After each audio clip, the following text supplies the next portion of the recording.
Welcome back to the Baseball Playground. This is your host, Jacob Odell. And Coach Matt McGowan. And today we have a super awesome guest. His name is Jake Banwart, and he runs a facility called Indy South and also runs a whole bunch of travel programs over with BAM.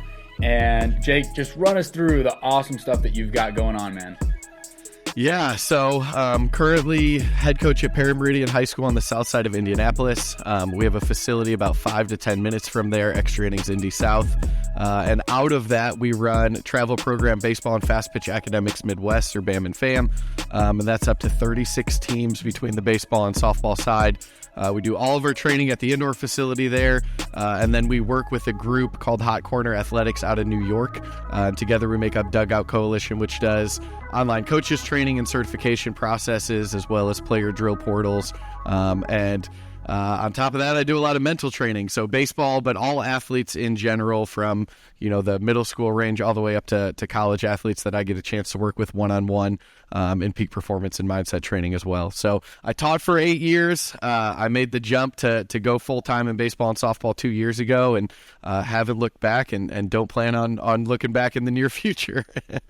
Yeah, that's awesome. Yeah, that's definitely what we want to talk about here today with the mentality, the mental toughness, what you got going on at BAMFAM, and even with Dugout Coalition and how all that stuff started. So my first question to you, brother, is what are some of the common misconceptions that a lot of high school players have with the recruiting process with going to college?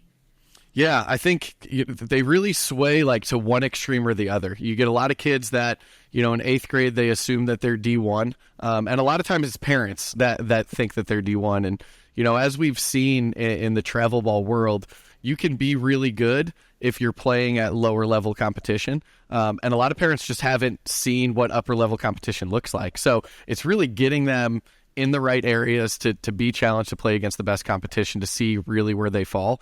And the flip side of that, in my mind, is that a lot of kids look at the percentages and they assume that there's no chance for them to play college baseball because, only 7% of high school players move on. But some of that is just based on who wants to play in college and how much work you're putting in, and if you're putting in the time to actually do the things that you need to do to progress that way. So I feel like if we can center all of it from, hey, he's definitely D1 or she's definitely D1, and avoid the other extreme of I'm not good enough and can never play there, and really just take it day by day, it would be a lot easier and a lot more manageable for people going through that process.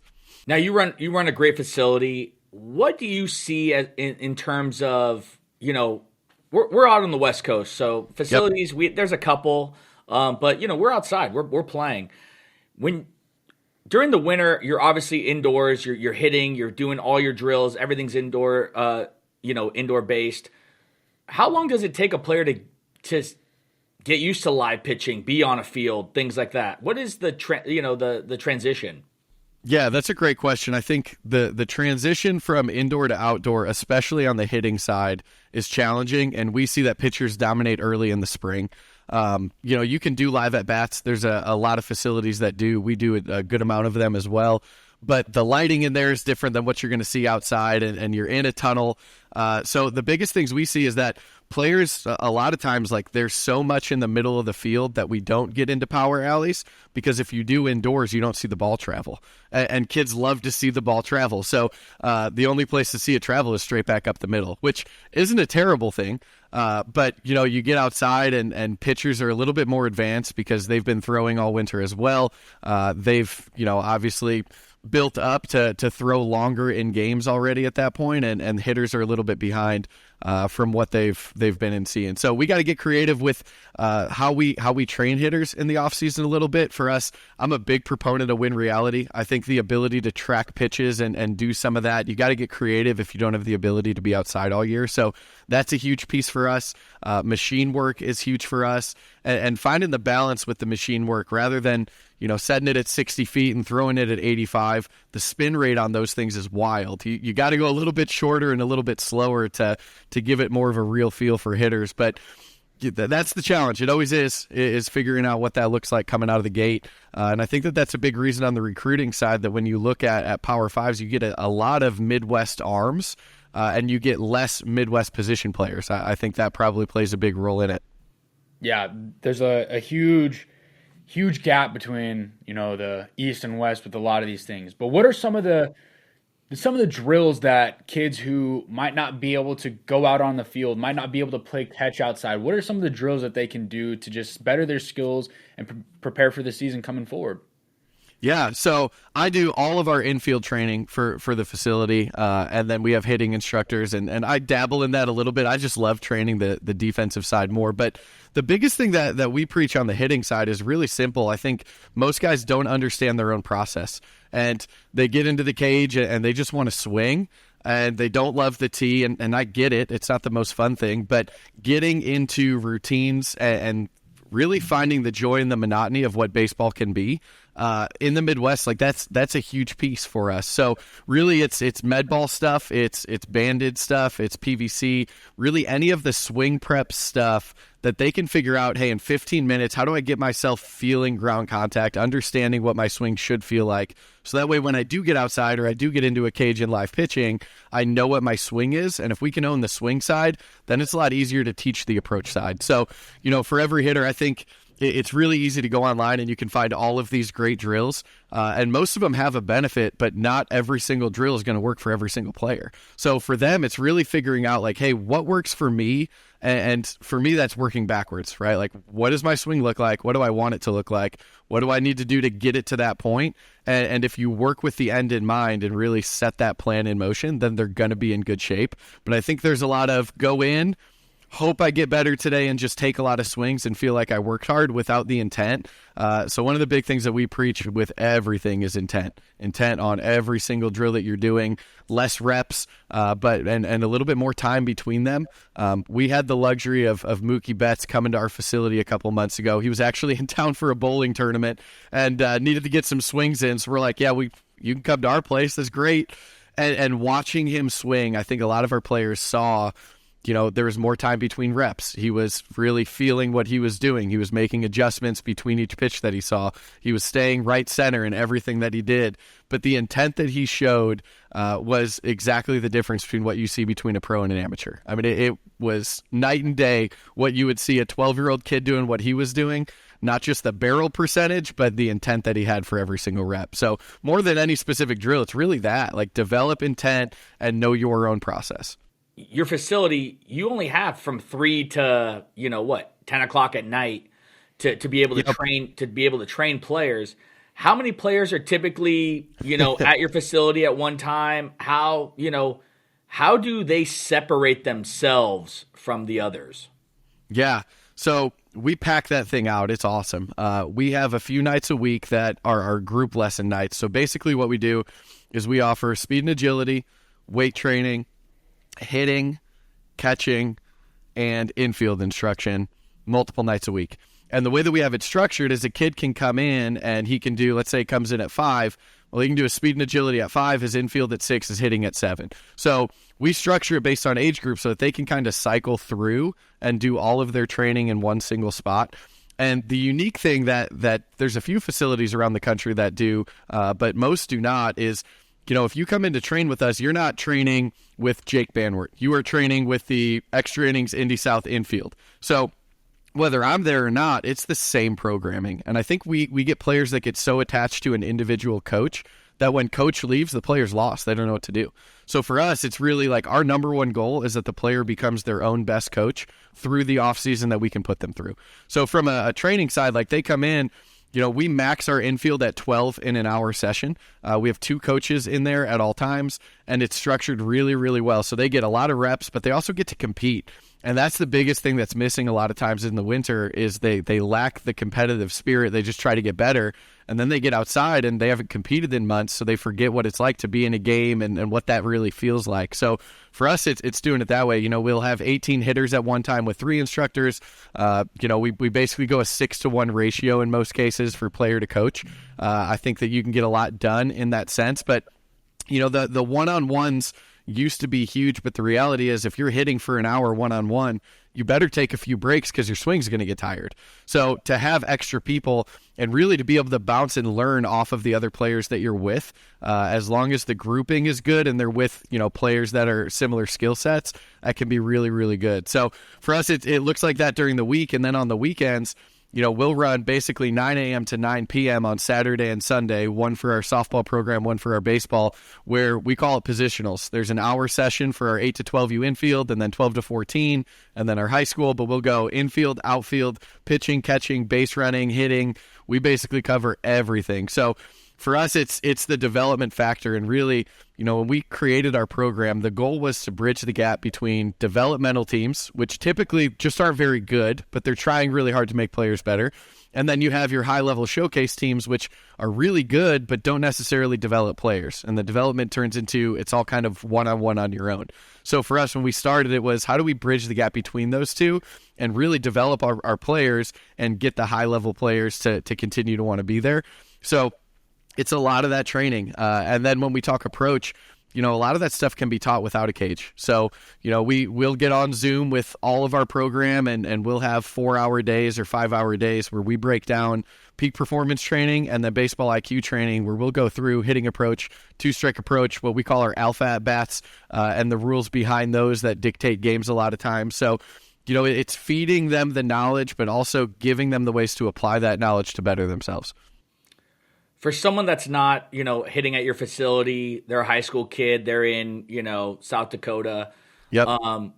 What advice would you give them to get better as far as mentality or alpha approach or whatever, you share? What would be something that you would share with them? You got to simplify things. And a lot of times it gets so complex of, well, in this count, I got to look for this pitch and do that. And nobody's wrong in thinking that, but you only have a certain amount of time before you step back in the box, and you have to be relaxed and understand what you're doing. So, we call them power phrases or simple commands that keep them fresh in your mind of what you're thinking, and they need to be really simple. So, we have 3 main alpha bats, and these are straight from Matt Deggs. I think he does an incredible job, college hitting coach, but, leading off an inning is important, and our goal is to get on base 50% of the time when we do that. And basically, our simple rule is don't take strike 3. So they go up there and they're like, their mindset is fight with 2 or win with 2. Then we get into situations, runner on third, less than 2 outs. We got to get that run across. We don't have time to sit there and wait. So alpha bat rule there is don't take strike 1. And we step in the box, and that power phrase for them is attack the first strike. So really simple. And then the last one is runner on second, 2 outs. We don't want to take strike 2. So we want to hunt something we can drive in those situations. A lot of times when we're in those situations as hitters, we're looking for something so perfect, and then we don't get that, and suddenly we're down 0-2, and we're not in a position to actually see something else that we can drive. So it's really just, like I said before, you got to begin with the end in mind. You have to know what works for you as a hitter, and then develop your process to do that. So, one of the products that we pass out, and I think is huge for all players, is our Always Grind books. They do an incredible job. They customize books for us, but I think where hitters go wrong a lot is you go 0 for 3, and let's say you're 0 for 3 and you find 3 barrels. Well, you don't feel good about it because you were 0 for 3. Well, the next day you're 3 for 3 with 3 swinging bunt singles, and you don't feel good about it because you didn't find a barrel. Well, there's this moving target of what success is, so you never reach it, and you always feel like you're not good enough. So step 1 for any hitter anywhere is like define what success is. Figure out what that looks like for you. Is it barrel percentage? Is it batting average? Is it on base? Any of them are fine, but you got to know what you're utilizing to define what success is, because then you can plan how to actually be successful in finding that. And the Always Grind books help because you leave a game and you're mad. Well, the next day you forget all of the details of what happened in your at-bats. So being able to open that back up and see, here's what I did, here's what I really need to focus on today, it just continues to drive that development in season when you're not getting that personal touch from coaches a lot of times because, I got 18 guys on my varsity roster. I don't have time to do the one-on-one as much as I would like in season as I do off season. So players really got to figure out how to do that themselves.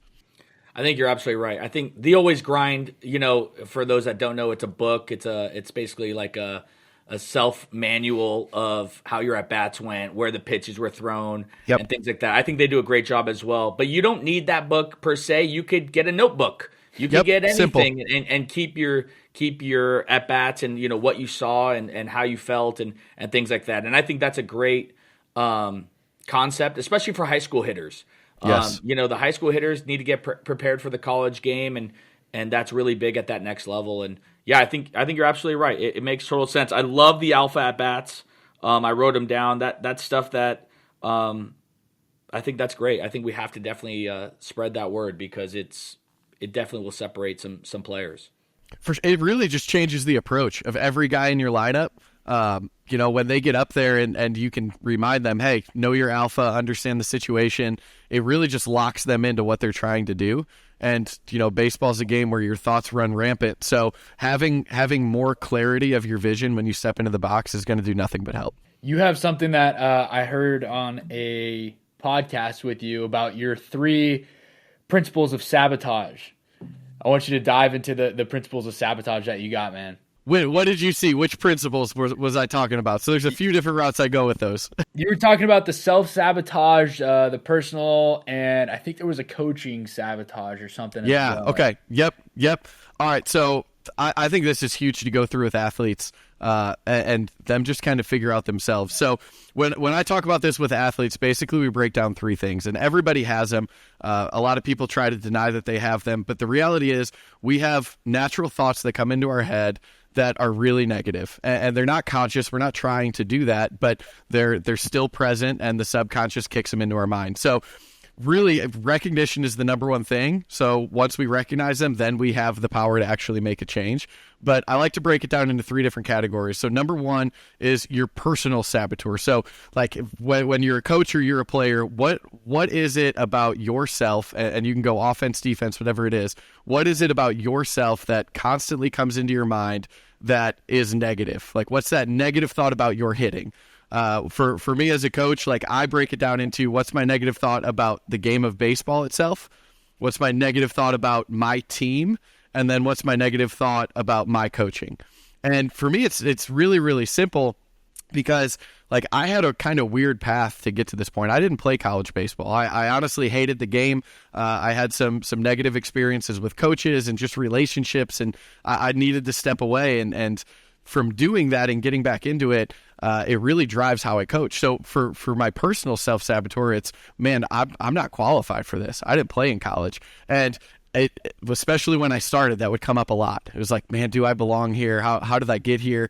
And you got to come up with what we call that counteracting power phrase that really brings you back to your own reality of why you're there, what that is to you. And for me, it's just the simple thought that, like, my path was just different, but it made me who I am. So, like, yeah, I don't have a traditional path, but that doesn't mean I'm less beneficial or less productive than any other coach, because my path brought me here and I'm really good at what I do. So, like, getting back to that point, I think, is key.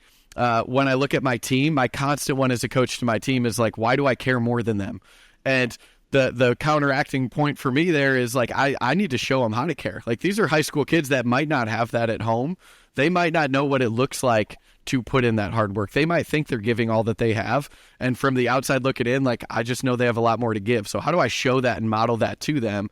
And then about the game of baseball, it's like, well, why are we doing this? Like, there's so much failure, right, in the game of baseball that it's easy to just be like, why are we setting ourselves up for failure after failure?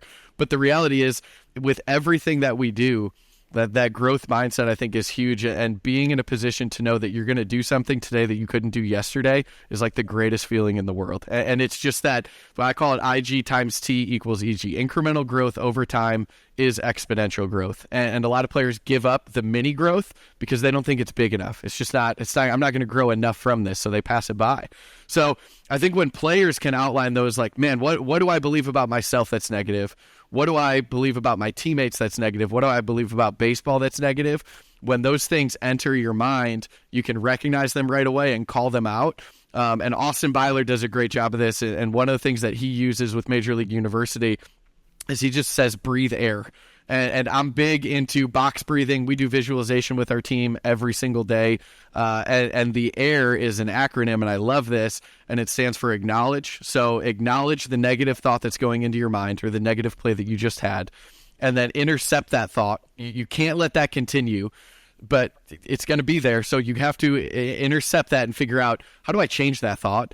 And then the last one is replace it, right? So we acknowledge it, we intercept it, and then we replace it. But if we don't know what we're replacing it with on the front end, then that's where we get a little bit confused and we lack clarity. So recognizing all of these things on the front end before games happen and knowing in a game that you have this in your toolbox to bounce off of it quickly just helps you stay locked in. And that's the biggest thing. We're all going to have moments, but what's your bounce back ability? How quickly do you go from struggling to getting back on track and avoiding those so-called slumps? Because in my mind, there's no such thing as a slump. Like, you can be 0 for 1 or 1 for 1 every at-bat. Slumps only happen because you start to stack the at-bats that you're having when they really have nothing to do with each other. Like, they're unrelated events. So we make them related, but we shouldn't, because then we add pressure and we try to make up for at-bats that are long gone that we actually can't control at that time. This is amazing. You're absolutely right. Everything you just said is absolutely right. I'm almost speechless.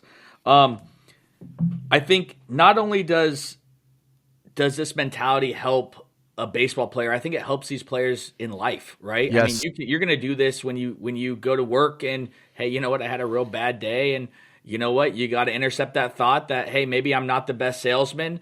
I got to, intercept it and replace it and do better. I think that's the best part about baseball, is that we do fail because these players understand that, hey, it's not all going to work out the way that we want it. When you're discussing mentality and approaches to players, is there one thing that you emphasize more than others? Are you simplifying it for every player, or are you complex thought processes? So you got to start simple with everybody, and from there you dive into their internal and it gets more complex. And sometimes, honestly, getting more complex is actually getting more simple because the player is too complex. But everybody's thought process is going to be a little bit different. But, what I found is even different sports, how a player is portraying certain things looks different, but a lot of times the underlying issues are extremely similar for athletes across the board. So for me, like, the starting point for everybody, I'll do two things with every player. The first one that I'll do is I'll have them draw a circle on their piece of paper, and they make a pie chart of everybody in their life that they give value to their opinion. So when they think about their self-value or self-worth, they outline it and they put a percentage with it. Like, I give, 20% to my coaches and 10% to my girlfriend and 15% to social media, whatever that looks like for them. And it never fails because they finish that whole pie chart that was described as their self-value. And the one thing that's missing in it is how they view themselves. The vast majority of players don't even write themselves in there. So they're saying that their self-value or their idea of what success is solely based on what all of these other people are telling them. So step one is, like, we need to become the majority owner of our own success or our own self-value. I mean, if we are the minority owner in that, then we're essentially saying that we don't actually control if we're successful or not, because it's solely based on everybody else. And that's a rough way to live. That's striking out, looking into the stands. That's going up to bat, nervous about what coach is going to think. Like, whether you're on the field or not consistently, it's about you satisfying yourself and knowing that, like, you are reaching or pushing towards the goals that you have, and you outlining what success looks like for you individually. From there, then step two really is developing that personal belief system. And this is something that I have players keep in their locker at the high school level, and everybody else keep with them or write in their always grind book if that's something they're taking to games. But I have them write out everything that they believe to be true about themselves as a baseball player or an athlete, like whatever sport I'm working with. And the reason that I do that is it gets really easy in a game to be playing poorly and start to believe that you're not very good. And just like in life, it gets really easy, like if your day doesn't start well, to assume that you're going to have a bad day and wish the rest of the day away. So in my mind, like, I'm a big proponent of starting the day with a morning routine, doing daily gratitude. Like, when you start with gratitude, you fall back to that. So as a player, if you start with your belief system, you're going to fall back to that. You have one bad at bat, but you read right before the game, I'm a good hitter. I have a great two-strike approach. I trust my training. And that's something that you read every single game. Well, one bad at bat, you're going to fall back to as one bad at bat, I'm a great hitter. If you don't do those things, one bad at bat could be, this is going to be a really bad day. I can't do that again next time. You start to stack and add that pressure. So a lot of it for me, from players is just really gaining clarity. Like, I feel like mental training or this mindset stuff, so many people are afraid of it because they think that, like, it's this psychological thing and, like, you have to have something wrong with you to get this help. But there's never a point with your swing that you stop training it because you're like, it just feels good. I don't need to hit anymore. So, I don't understand from a mindset side how you get to a point where you're like, no, I don't struggle with that. I don't need to work that anymore until it's a problem. And then everybody needs the help. So really, like, for players, even if you have a great mindset, it's continuously working that and making sure that you stay locked into that mindset that keeps you away from needing the big, deep work of getting out of something that you could have avoided all along. That personality coincides with the personality of the actual individual. Yeah. And how are you guys almost seeing the different sides of people, and how are they being trained? Because like we had Rock Riggio on the show, and Rock Riggio is just an absolute dog. He just doesn't give a care in the world about what other people think. He's just going to go out there and ball and play games. But there's a lot of opposing kid mentalities that are like, okay, like, I just want to play the game. I don't know what's wrong with me. I'm not doing well. So how are you attacking those different personalities that kids have? I think the number one key is that you need to model everything that you are telling them, because they need to believe that what you're saying has value. And the only way that they believe it is that you believe it. And a lot of times as coaches, like, these things help, but you also know that it's kind of different or out of the box training. So the way that we present it doesn't have the confidence behind it, so players don't believe in that. So step one is modeling that, but step two is, like, if you don't have a relationship with these kids, they're not going to listen to what you have to say anyways. So it's being vulnerable and sharing your own story, which can be hard for a lot of adults. But like sharing my story of not playing in college and the things that I've struggled with, like, that goes a long way in building that trust and that foundation where kids are more open to being vulnerable. And I think like one big thing that we do is we talk to them about what toughness really looks like, because especially for the young males, there's this idea that toughness means acting like nothing bothers me, and like I don't get upset about anything because I'm tough and I'm cool, and that idea. But the reality is toughness is vulnerability. Like, in order to be tough, I have to know what I struggle with to come up with ways to overcome those things or those struggles. But if we don't get to the vulnerability of allowing ourselves to do that, then we can never build the toughness on the back end. And I think like taking what might seem like these big complex ideas and putting it in terms that can be understood by an 8-year-old is the key, because whether they're 8 or they're 16, it's all about simplicity of understanding. Because once they get that, then they're bought in. But a lot of times, like I say this to when we do our coaches training stuff, it's the difference as a coach in feeling like you have to be right in what you say, or you have to train them to do the actions that you're wanting them to do, because there's a difference. And oftentimes, like, we have to train things in such a perfect way because we're afraid of saying something that might be wrong, that the kids don't understand it. Well, just like hitting, like I might tell one kid to swing down on the ball, the other one to uppercut it to get the same result, because it just depends on the player. Same thing with the mindset stuff. Like, one kid you might have to be really tough on and let him know, like, I'm not responsible for your feelings. Like, you can cry and throw your glove, but your glove didn't make an error. It's your fault. And some of them need that. Others, you got to put your arm around them and be like, hey, what's really going on? Like, is this baseball, or did you bring this in with you? Like, what was going on before you got here? So just finding a feel for people. And in any business that you could be in, like, this is the one thing that I loved about teaching was, like, you got to learn people. And once you learn people, then the skill or what you know and that value can be added. But if you don't know how to relate to people and you can't talk to people and figure out how to meet them where they are, then you can be the smartest person in the world and add no value to anyone's life. So that's step one for any coach, is like, whether you know the game great or you barely know it, like, get to know your people, and that you'll be way better off for it.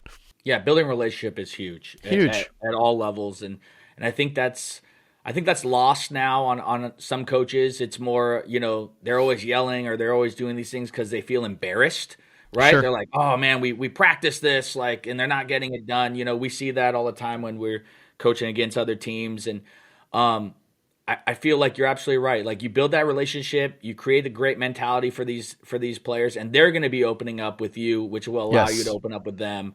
And you know what? Maybe you might actually make it onto their pie chart, so that might be there you go. Might be beneficial. Yep. What books would you recommend to baseball players that want to get more into the mental side of the game? Yeah, Atomic Habits is number one for me. I think that book is incredible. It takes concepts that can be difficult to understand and really puts them in ways that are applicable for anybody. The biggest takeaway for me there was taking your habits, and players do this. Like, I got to get better at hitting. I'm going to outline this hour-and-a-half hitting routine that I'm going to do every day. Well, it's just overwhelming some days. So the simplest thing that I love from that is, like, any habit that you're trying to form, keep it 2 minutes or under. And like, I had a player that I was working with one-on-one mindset stuff, and his goal is to get stronger. And we set the goal for him that every morning he was going to do 1 push-up. And he averaged about 35. But the goal was get down into push-up position, because once you're there and you do 1, you're going to be like, I'm already here. I might as well do more. But if you set the goal of doing 50 push-ups a morning before you ever get down, you're like, oh, that's a lot. I don't want to do this. So, not biting off more than you can chew, figuring some of those pieces out. So that's a huge one. Champion's Mind is always a good one. I was a huge fan of Mind Gym, which really took time to outline like how to visualize. And I feel like when we talk visualization in sports, a lot of people will say like, oh, there's huge benefits in visualization, but nobody ever goes into the detail of what it actually looks like to create a visualization strategy and how to breathe properly and, what it looks like to go through that. Mind Gym actually does an incredible job of outlining not only how, but actually creating your own like gym, your own mental space of what that looks like and feels like and sounds like, so that it's a comfortable place for you to kind of escape to whenever you want. So that would be more for like high school athletes. And then this is a good one. This is what I'm currently reading, but Alistair McCaw's Champion Minded. This is more of like just a couple of pages a day, like little snippets, almost like a devotional, but not religious type book of an everyday type read. So, and just the habit of reading, I think is huge for players. Like, get into a habit of taking in or gathering information daily. You'll be a lot better at listening to coaches when you're challenging yourself every day to learn in that sense. So I'm a big reader. Run me through the process of visualization, just because you had brought that up. So we're big on, there's a lot of different ways to do it. So basically there's 2 different like big types of visualization. There's eyes open and eyes closed. And Diamond Hall got big probably 5 or 6 years ago when he was at Wright State for eyes open visualization, which was like a lot of training that was ball in glove or bat in hand that took the result out of it. So rather than a coach hitting it to you, you'd be ball in glove. You would work through in your mind the process of prep step, seeing the ball off the bat, approach, attack, going through all of your actions. So, that really works for mind-body connection before you start going live for hitting or fielding.